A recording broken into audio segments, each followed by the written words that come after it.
What's up, guys? Spenny. We were kind of the cheerleader to get Jimmy Kimmel canned and taken off air for his despicable comments about Charlie Kirk after Kirk's murder.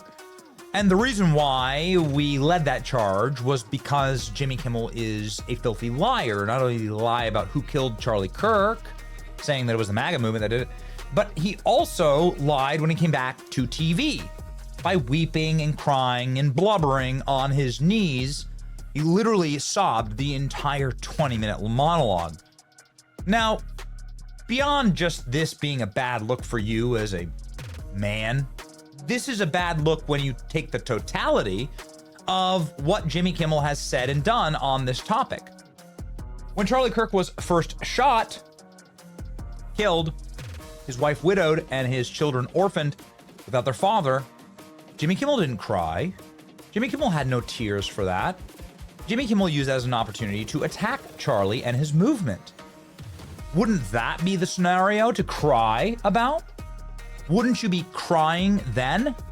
Why are you now just crying? Because Jimmy Kimmel's career is at stake, and Jimmy Kimmel's crying for himself. That's what's happening. These tears are not for Charlie Kirk or Erica Kirk or the Kirk family. They're for him. And well, Jimmy Kimmel's career, which was already on the rocks, remains so. And Jimmy Kimmel's ratings have plummeted 70% since returning. He did have a lot of people tuning in order to see what he's going to say. Obviously, made quite a stir when Jimmy Kimmel was taken off air. And now, ladies and gentlemen, he's back.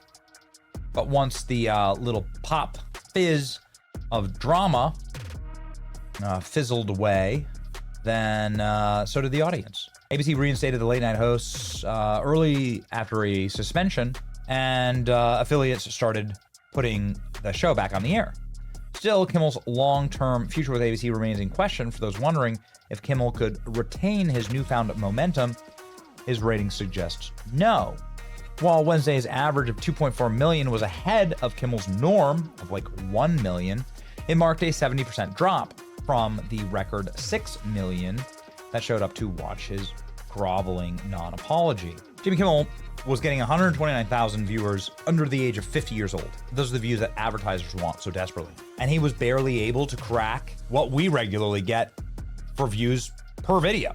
You know, we do this like dozens of times a day. Left-wing media like Variety called Jimmy Kimmel's return one of the most massive television moments of the decade. And his ratings went down 70% in one day. That's pretty embarrassing.